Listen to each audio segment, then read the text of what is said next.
সচলত কেইবাটাও দল সংগঠনে যৌথভাৱে অৱস্থান ধৰ্মঘট ৰূপায়ণ কৰে।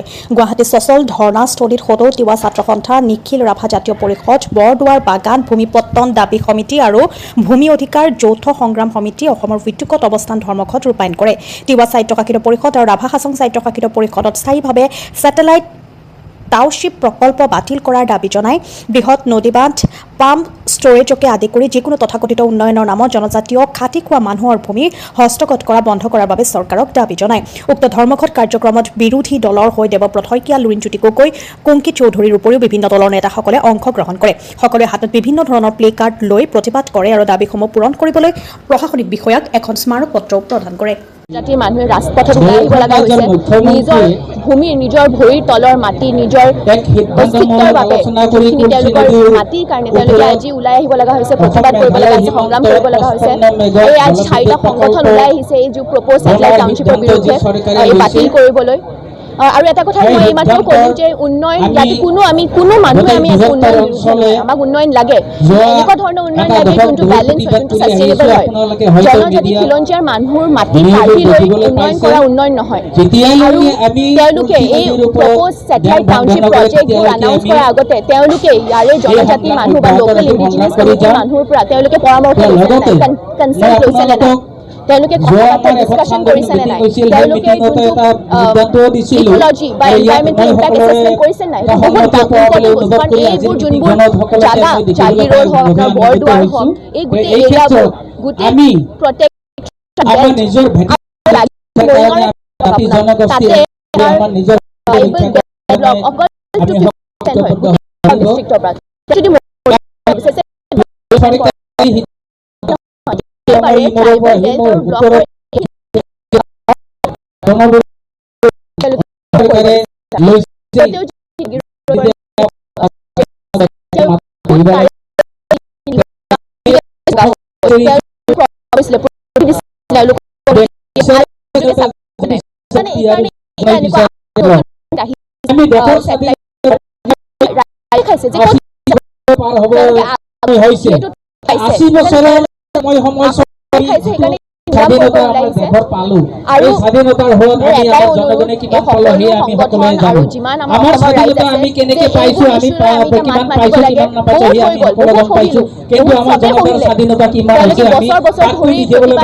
সংগ্ৰাম কৰি আহিছে, আজি সমাধান ওলাব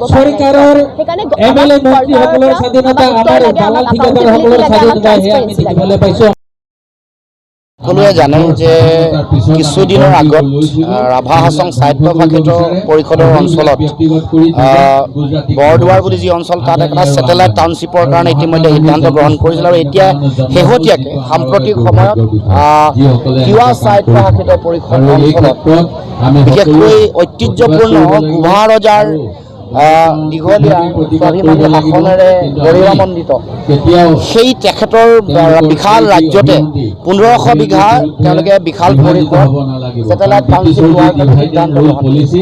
তাৰ লগে লগে উকিয়ামত এটা তেওঁলোকে নদীবান্ধ প্ৰকল্প কৰিবৰ কাৰণে ইতিমধ্যে চৰকাৰে সিদ্ধান্ত গ্ৰহণ কৰিছে।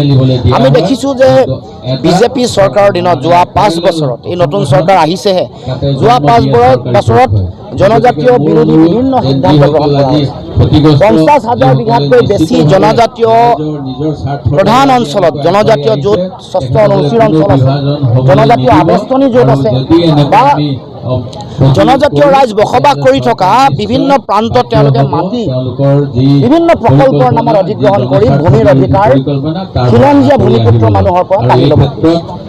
আৰু এই কথাই স্পষ্ট ৰূপত প্ৰমাণ কৰে যে বিজেপি এই দলটো, বিজেপি এই চৰকাৰখন জনজাতীয় বিদ্বেষী, জনজাতীয় বিৰোধী এটা চৰকাৰ। তেওঁলোকৰ মাজত কেৱল মাত্ৰ সাম্প্ৰদায়িক বিভাজনৰ চিন্তাই নাই, সংকীৰ্ণতাৰ চিন্তাই নাই। আমাৰ যিসকল ভূমিপুত্ৰ খিলঞ্জীয়া মানুহ ইয়াত আছে, জনজাতীয় ৰাইজ আছে, তেওঁলোকৰ অধিকাৰ কাঢ়ি তেওঁলোকক এটা নিচ্চ জাতিলে, একেবাৰে দুৰ্দশাগ্ৰস্ত এটা জাতিলে পৰিৱৰ্তন কৰাৰ গভীৰ ষড়যন্ত্ৰ আৰু কূটকৌশল তেওঁলোকৰ মাজত আছে। উন্নয়নৰ যদি ছবি চাই জনজাতীয় অঞ্চলসমূহলৈ যদি যায়, যিয়ে অঞ্চল লওক লাগিলে, এয়া পৰ্বতজোৰাত যেনেকৈ মৰুভূমিত মাটি লৈছে, সেই অঞ্চলৰ জনজাতীয় ৰাইজৰ তেওঁলোকৰ অৰ্থনৈতিক অৱস্থা, ৰাভা হাছং স্বায়ত্তশাসিত পৰিষদৰ অঞ্চলতো জনজাতীয় ৰাইজৰ অৱস্থা, কাৰ্বি, ডিমাচা এতিয়া তিৱাবাসী ৰাইজৰ জনজাতীয় অধ্যুষিত অঞ্চলত যিটো অৰ্থনীতি, যিটো সমাজ, যিটো উন্নয়নৰ যিটো মাপদণ্ড আপোনালোকে যদি চায় দেখিব যে এই উন্নয়নৰ যাত্ৰাত তেওঁলোকক চামিল কৰোৱাব পৰা নাই। তাৰ বিপৰীতে কৰিছে কি, তেওঁলোকৰ অধিকাৰ কাঢ়িবৰ কাৰণে বিভিন্ন সময়ত কূট কৌশল ৰচনা কৰা হৈছে। গতিকে আমি দুৰ্ঘৰ বিৰোধিতা কৰিছোঁ আৰু ৰাইজে দাবী কৰিছে যে 2খন ছেটেলাইট টাউনশ্বিপ বাতিল হ'ব লাগে। সংগ্ৰামী জনগণৰ এই দাবীৰ প্ৰতি আমাৰ অসম জাতীয় পৰিষদৰ পূৰ্ণ সমৰ্থন আছে।